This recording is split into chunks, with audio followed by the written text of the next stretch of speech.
퇴직 해고 이 부분은 좀 참조해 주시고요. 저도 퇴직 예고제 딱 듣고 나서 이게 뭐지 싶더라고요. 근데 근로자가 그만둘 때 그 회사한테 먼저 얘기해 줘야 되는 기간이 있잖아요. 인수인계 기간 뭐 등등 해갖고 그거를 너무 장기간 해놓으면 안 돼요. 안 되는 게 뭐냐면 민법 620조를 보면은 고용관계에서 고용관계를 해지하는 계약이 나오는데 거기서 우리처럼 임금으로 원래는 한 달 전에 하도록 돼 있습니다. 깜빡이. 그것 때문에 근로기준법에는 해고 예고제라는 게 들어온 거고요. 근데 근로자는 실은 그 조항이 근로기준법에 없어요. 근로자는 그만둘 때 사직서를 언제 내고 언제 그만둘 수 있다.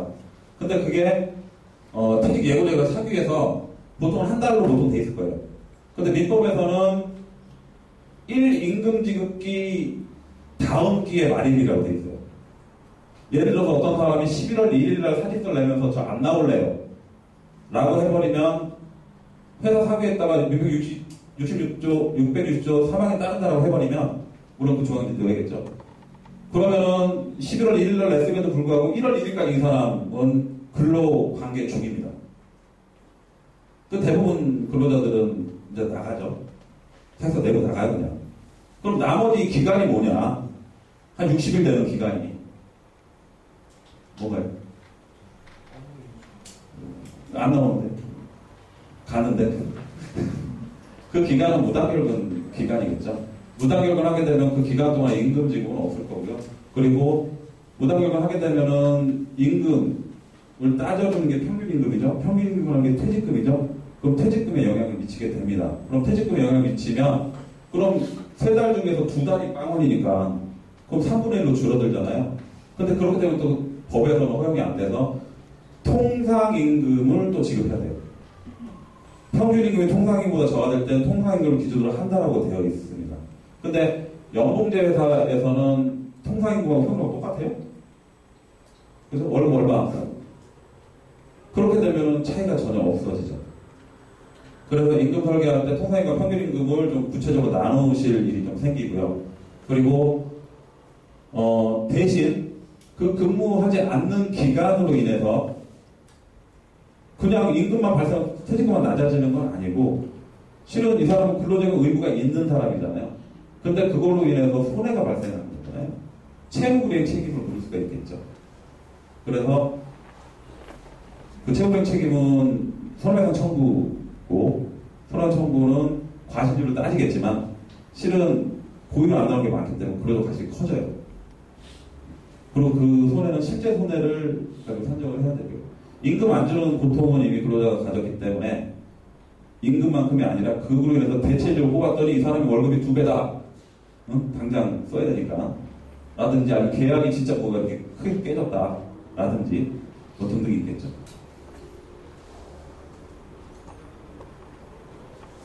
정년. 해고. 이 부분은 실은 이 부분만 가지고도 하루 왼종일 강의를 하는 부분이에요. 해고.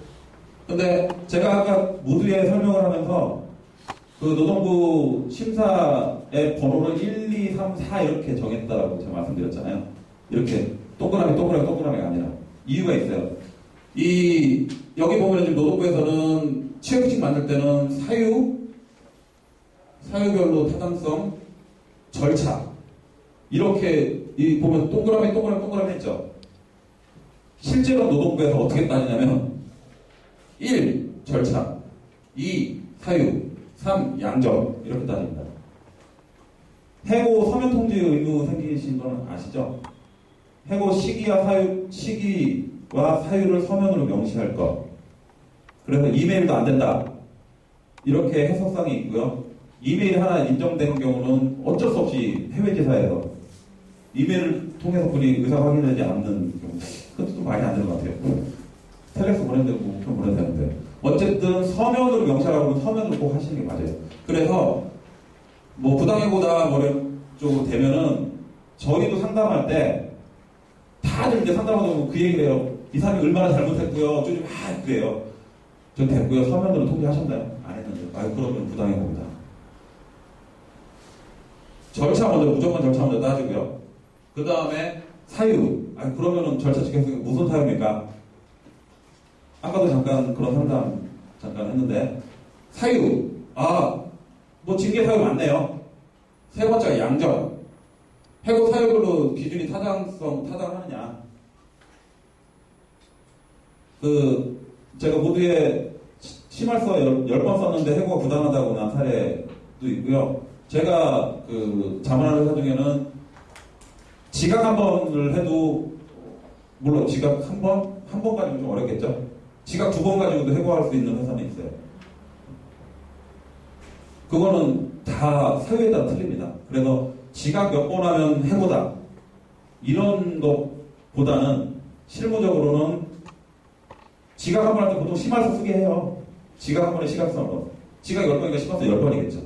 근데 규정을 그렇게 하시면 안 되고, 지각 한 번에 심할서 한 번이지만 심할서 3번에는 그 다음 어떤 징계, 그 다음 징계로 넘어가야지 지각했을 때 해고가 가능하다라는 걸로 논리를 세울 수 있는 거예요.